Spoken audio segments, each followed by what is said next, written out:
You. I'm good. I'm good. Thank you. I'll just give you like a quick introduction. Great. Everyone, as we all know, we're here today for Beto, Rourke, and the Zoom call. Just a quick introduction about Beto. I'm sure he'll get more into it in a second. He ran in 2018 for his Senate campaign and came really, really close to beating Ted Cruz. I believe it was like a margin of 3 points, like something really, really tiny, something like that. And then in 2020, he went again into the presidential race on the Democratic side.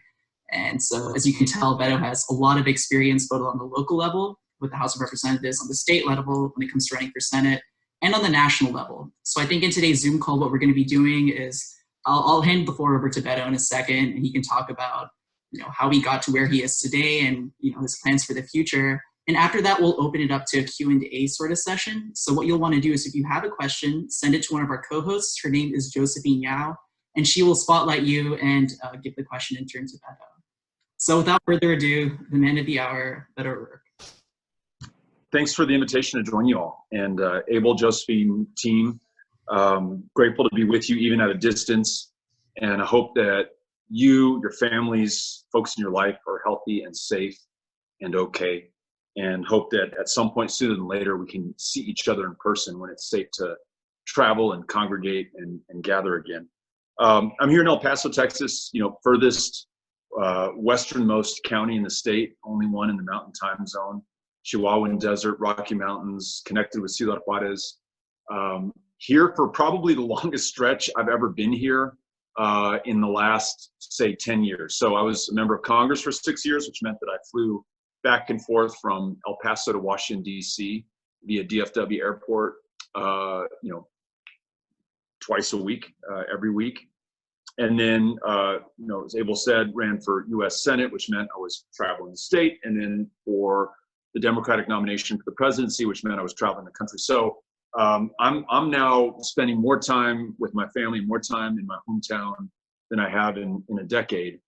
And I thought we would drive each other batshit crazy, but we've been actually pretty strong and close and tight as a family. And in some ways, this has brought us even closer, to my surprise, and kind of against whatever instinct I had about what this was going to do to us. I hope that's the same for you all too. But it will be nice to be able to get out again. And it's also, I think, just maybe last point I'll make, and then really want to answer your questions or hear what's on your mind.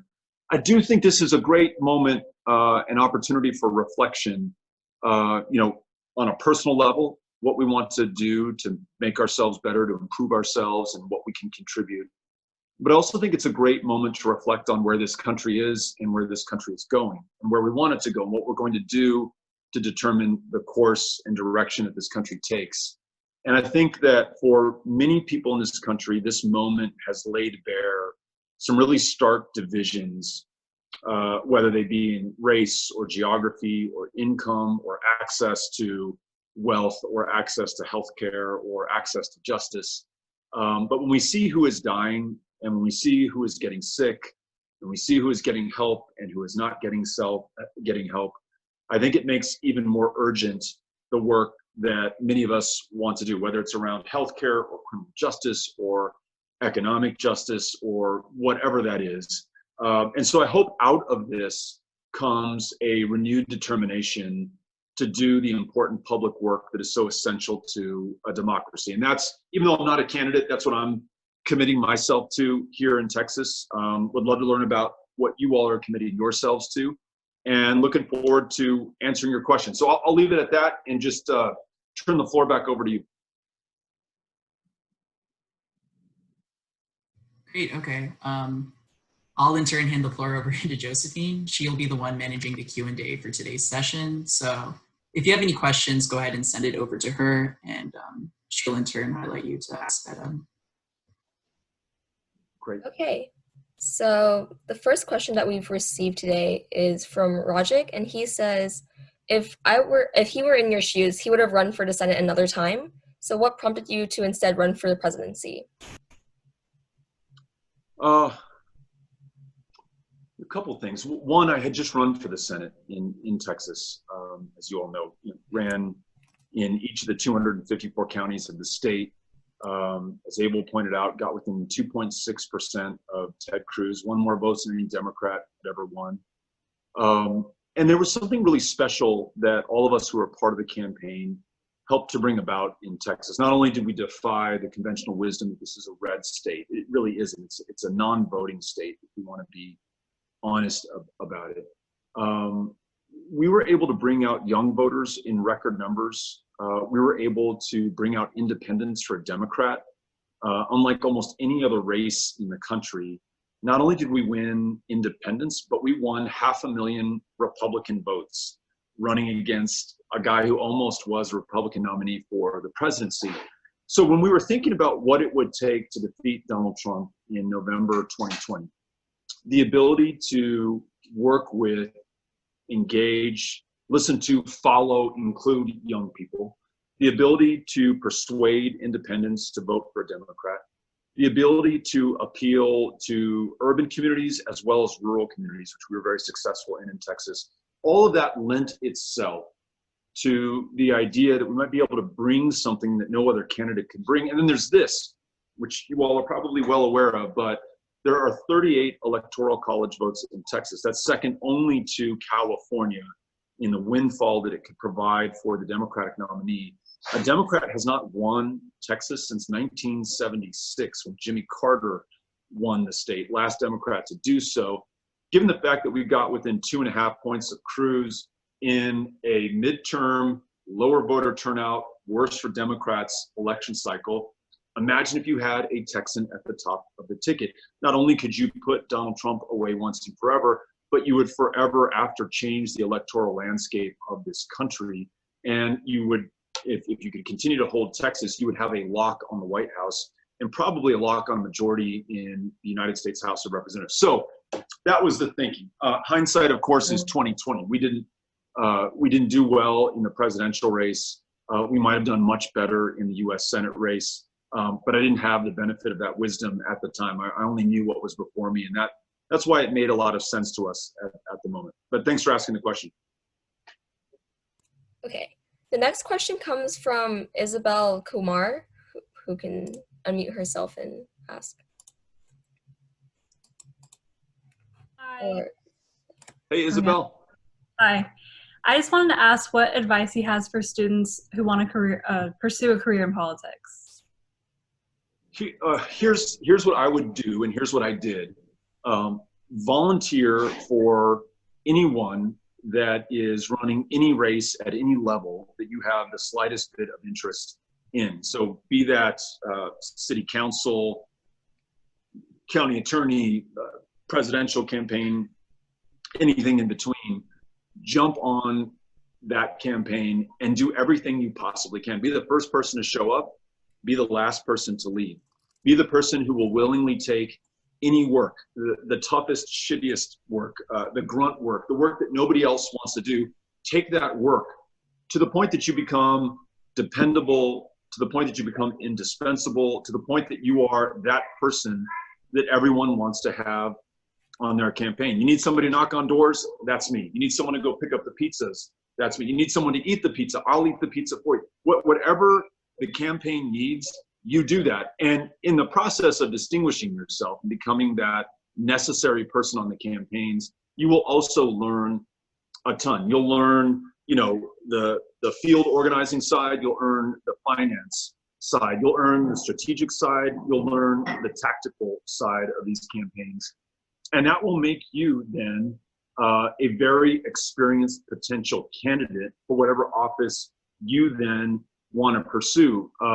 I think that's the only true and certainly the best way to move into politics and move up. And I'll tell you, as somebody who has hired hundreds of people, either in my congressional offices or on the state campaign or on the presidential campaign, it was always those people who just were the hardest workers and put in the most effort that stood out to me and got my attention. I remember there was one person who, when I was probably not even sworn in, I'd just gotten to DC my first term, and she had driven from Texas to DC on the hopes that she was going to get a job interview.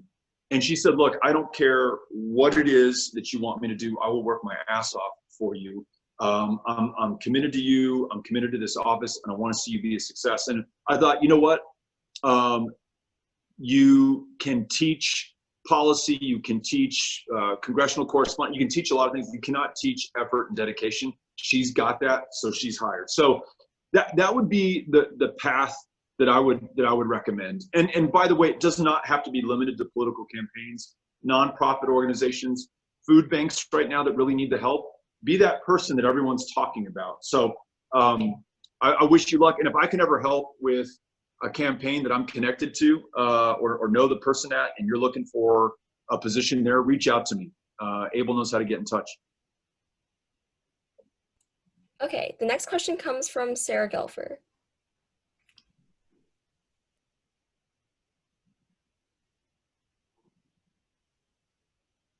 There you go. Hi, my question is, do you think that the coronavirus crisis will push the US to a universal healthcare system? And is that also something you'd advocate for? Yes and yes. I mentioned the crisis laying bare some divisions and problems that we have in the country. One of them is that in states like Texas, which by the way is the least insured state in the United States of America, there are many people who have preconditions that make them far more susceptible to COVID-19, to becoming sick and to dying, whether it's hypertension or diabetes or heart disease or pulmonary problems.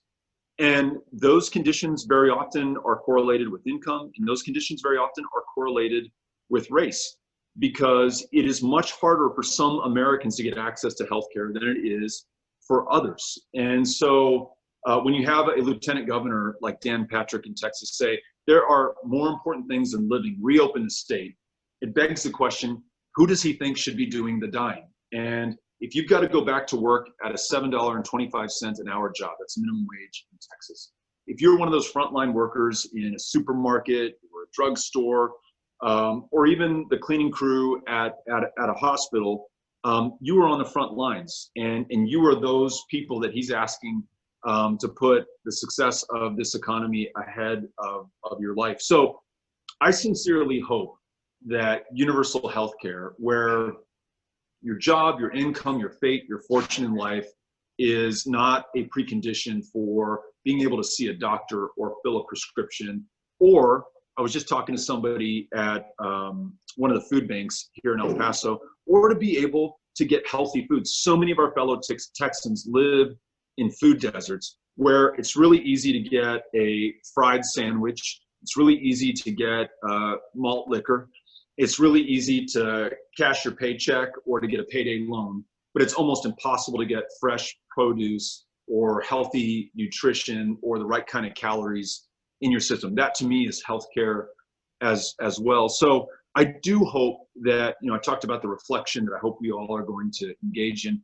I do hope that one of the actions that comes out of that reflection is an all-out commitment to universal healthcare, which, by the way, is a hell of a lot cheaper than allowing people to get really sick to the point that they have to drag themselves to the ER and get care there that is many times more expensive, with much lower chances of a good outcome. And so let's advocate for it. And whether that's Medicare for America, whether it is a combination of employer-based insurance with an expansion of the Affordable Care Act or something else altogether, to some degree, it doesn't all the way matter to me as long as everyone can get the care that they need. Thanks for asking. Thank you. And the next question comes from Avaru, if you'd like to unmute yourself.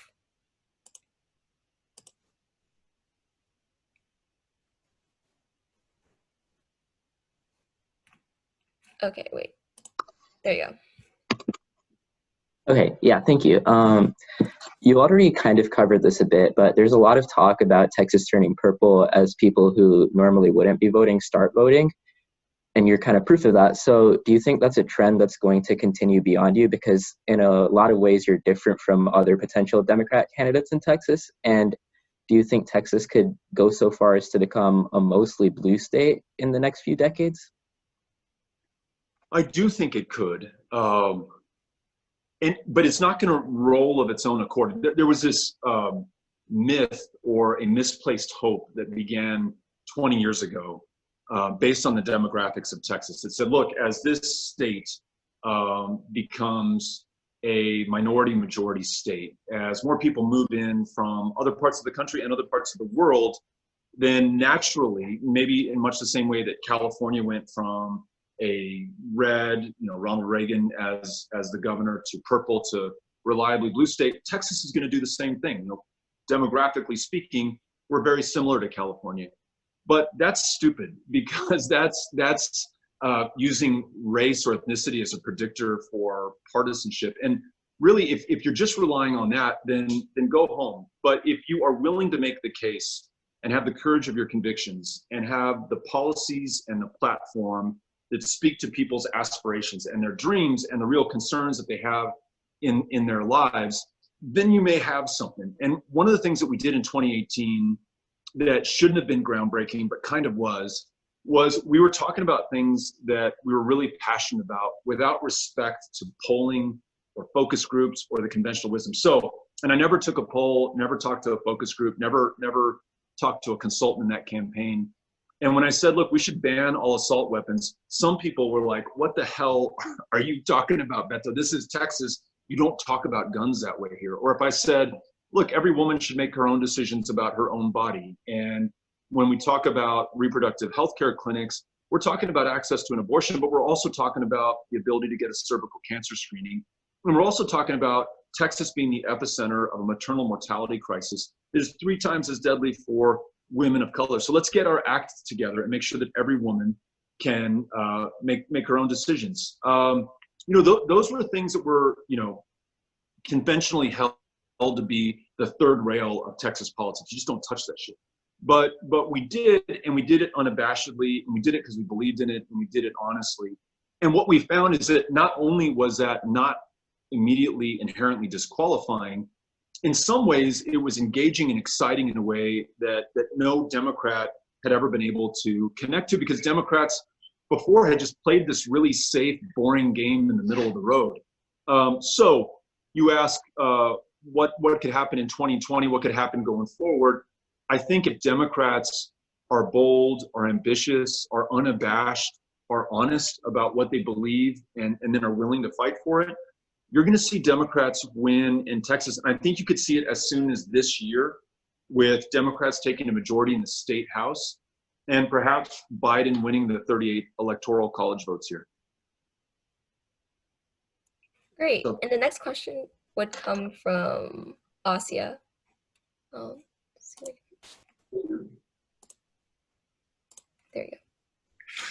Hi. So, when you ran for Senate in 2018, you majorly used social media for your campaign. So I want to ask why you did that, and do you think that was the reason you were able to raise so much money for your campaign? I think social media had a lot to do with it, because conventional media, so newspapers and your TV stations, they didn't give us a chance at the outset, right? I mean, who is this guy, Beto O'Rourke from El Paso, Texas, going to take on Ted Cruz, who almost beat Donald Trump for the Republican nomination for the presidency, who is a rock star in Republican conservative circles, who is in many ways untouchable. And by the way, a Democrat has not won statewide office in Texas since 1994. So good luck, Beto, but we'll see you later. So in some ways, social media was a direct connect to voters and to our fellow Texans without the intermediary of broadcast television or newspapers. And so who cares if they didn't take us seriously? We'll go directly to you. And we went directly to you literally in every single county in Texas. And it became a thing that many people wanted to follow and be a part of, because not only could you see what it was like when we went to Fort Bend or to Bandera or to Pecos or to Texarkana, but it was not simply a transmission of what was happening. We were also receiving your signal. So you would ask me questions as we were in the Whataburger drive-through, and I would tell you about the town hall that we just held in Killeen, but I'd also answer the questions that you posed for me. And I think that became a very deeply engaging way for people to get involved.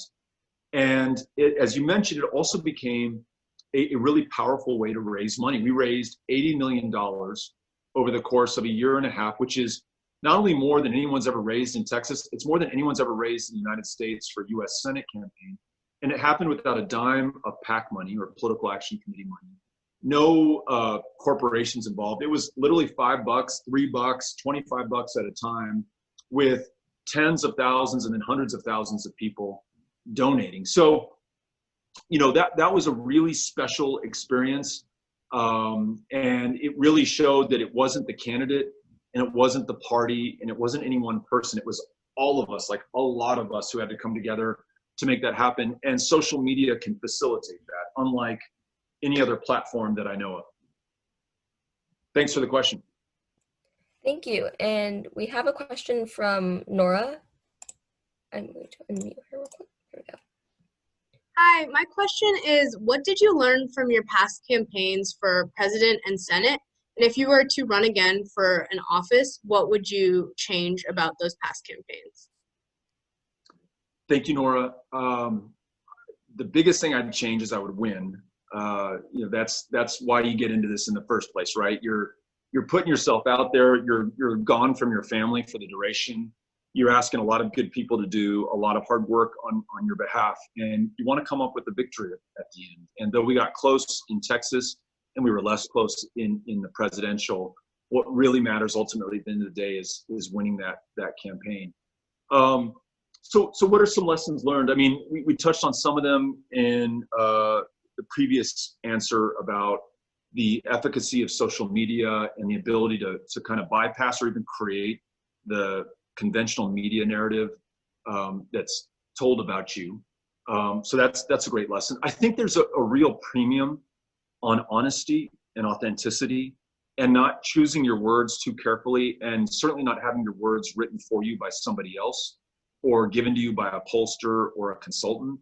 People just really want to know who the hell you are. And they may or may not like your position on legalizing marijuana or changing our criminal justice system or your specific policy proposal to get to universal health care. But if they know who you are, if they understand your character, if they trust your judgment, then there's a good chance that they're going to support you and vote for you, because that's what it's really about at the end of the day. We typically don't vote for policies or platforms or talking points. We vote for this person because we don't always know what's going to come down the road. We didn't know that COVID-19 was going to come down. We don't know what wars are going to start or end. We just need to know that the person that we elect to represent us will have our best interests at heart. And so I think that we were really effective in doing that in the Senate campaign, less so in the presidential. It's a little, presidential by definition, it's a little bit more stage managed and produced, which is really not in my ballpark. You know, I think I'm a little bit more raw, a little more direct, very much love being in that diner or that cafe or that bar, talking to people directly, versus being on a debate stage or on an ABC, television interview. So, if I were to run for president again, I would want to find the way that I could most directly connect with people with the least amount of interference or friction. It's easy to do in a city council race, a little harder congressional, a little harder in the Senate, really difficult in the presidential, but the real good ones figure out how to do that. Those are some kind of top level reflections on doing it. There are a million things that I probably chew over too much about, well, shit, I should have done this, or what if we had done that, or I should not have done the other. But all you can do is your best going forward. And who knows if I'll ever run for anything again, but if I do, I'll certainly apply those lessons learned. Thanks for asking, Rourke. Okay, and then we have one more question from May.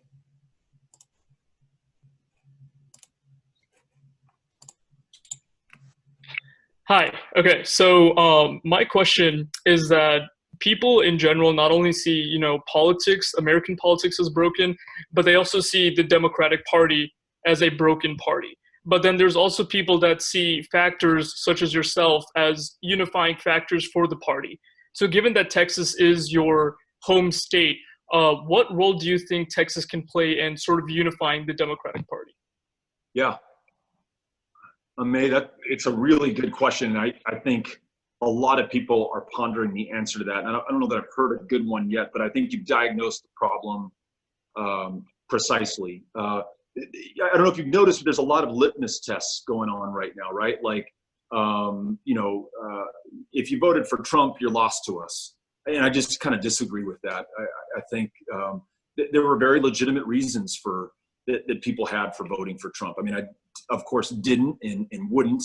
But if the system has not worked for you, and you pointed out, I think, or alluded to the fact, if the system within the Democratic Party has not worked for you, and some would argue that the Democratic Party to some degree has been captured by corporations and the very wealthiest and special interests. And if your small farm or your mom and pop shop or your life has not been improved by Democratic politics or even Democratic Party leadership, I can understand if you're pissed off and if you are just willing to throw a grenade into the government by electing Donald Trump, who's going to just blow the shit up and does not care about political correctness or the conventional wisdom or whatever. I mean, I think things have to be pretty desperate for you to make that choice, but things have become pretty desperate for a lot of people. So what is our response to that? And I have always thought that if we're going to be successful as a party, if I'm ever going to be successful as a candidate,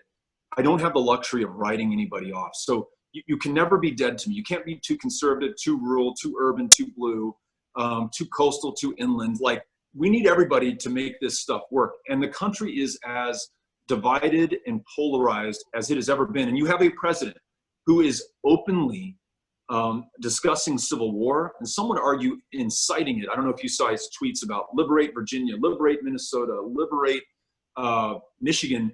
And you have these fuckers with AR-15s and AK-47s dressed for battle with face masks, all angry white men, by the way, who are on the state house steps threatening lawmakers. And in some cases, you're allowed to bring that weapon of war into the state legislature. So you had, state senators in Michigan, they're looking up in the gallery and they see a dude with an AK-47 looking down on them. That kind of political terrorism and threat of violence in our politics, I mean, really could, and I'm not being, I hope, too dramatic or overblown here, but it could spell the end of what has largely been thought to be the world's greatest democracy. So I don't know that we can afford any more divisions or any more exclusivity.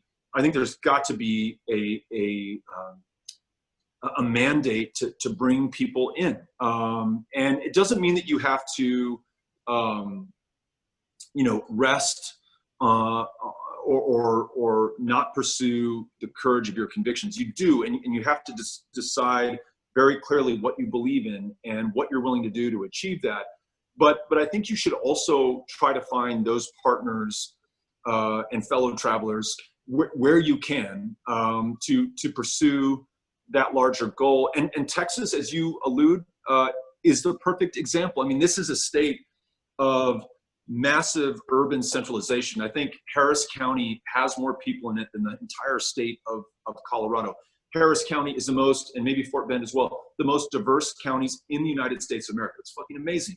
But you also have King County in Texas, which voted for Donald Trump 96% in the last election. We've got to reach out to the people in King County and just make sure, hey, you all are farmers and ranchers. You care about the air you breathe, the quality of the water that your kids drink. I'm fighting for that stuff for you, just like I am for the people in Houston and Katy, and bring them together on that common environmental concern, just to name one. So may get back to this question about campaigning. If we're honest, if we're authentic, if we're not better than anybody else, if we're willing to reach across whatever divide and make a connection or find the common ground where we can, we are going to be so much more successful. But if we are overly produced, too slick, choosing who our voters are and who our voters aren't, I think that's just a recipe for long-term decline. Last thought, the unemployment numbers we saw today are the worst since the Great Depression. the Republican Party is kind of a party in name only, in my opinion, at this point. Donald Trump enjoys a 94% approval rating. It's almost a cult of personality. I think you're going to see a major rebalancing within our parties, and you may even see the breakup of existing political parties and the formation of new ones. Not unprecedented in American history. It happens in cycles over time. You may be seeing that happening right now, and that could be frightening for some. It could be thrilling for others. I just think we do everything we can to make the most of it, to advance the ideas and the concerns that we care most about. So thanks for an excellent question. And if you have the answer to that, let me know.